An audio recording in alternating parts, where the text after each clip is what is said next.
Oh, yeah. All right, let's get on with it then.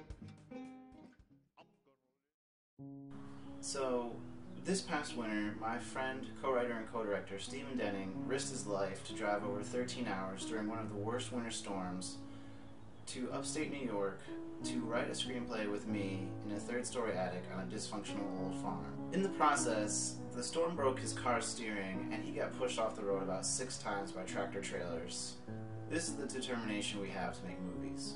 After 1 week, we had our first draft. Many months later, we knew we had something special. Stoner Apocalypse is the result of that broken car, cheap pasta, and the desire to make movies that Hollywood can't make. And we have one resource that they don't. We wrote the script on location, on my family's 200-year-old, over 300-acre, inactive farm. As a kid, I would run around shooting cap guns and imagining bad guys hiding in the fallen down barns and tunnels of the farm. And my dad and his brothers did the same thing when they were kids. Succeeding at making this miniseries and, in the future, a feature film means a lot more than just making a movie or making a film. While working on this film and the miniseries for the past couple of months, my grandfather at age 95 started to decline in health, and during the day I would take care of him and then my grandmother, and then at night I would work on this film and this miniseries. They lived their whole life together on this farm. Recently, my grandfather passed away. Part of my grandfather's legacy is to always be open and welcoming to other people as a person, but also with the farm to be open to people as well, as the farm will no longer be used for its original purpose. Stephen and I have the opportunity to give this place a new purpose, to feed the imagination of thousands of people besides ourselves, and to make it a place of creative work, to tell stories, and to still be open to all those people like it always has been. I hope to share the place as I've always known it, as a place of storytelling and imagination. Stoner Apocalypse is our chance to satirize not just what is perceived to be the social apathy of stoners, but also the arrogance of the government to tell you what you can and cannot do with your own land.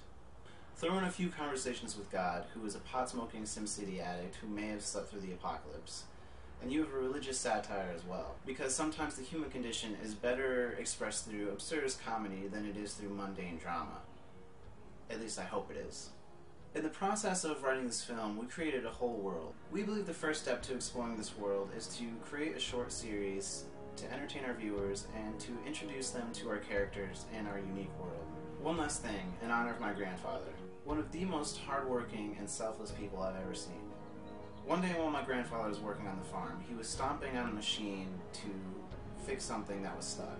And something gave way and his foot went down on a spike, and the spike went all the way through his foot. When I asked if he wanted to go to the hospital or not, and this is a true story, my grandfather said no and continued to work, saying that since the boot was already filled with blood, it's not going to go anywhere. And he'll just dip it in some Epsom salts later that night.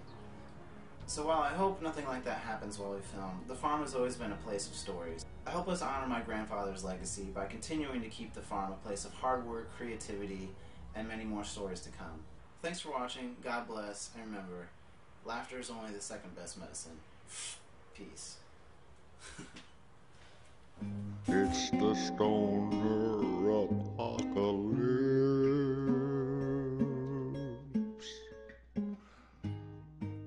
Didn't see that coming.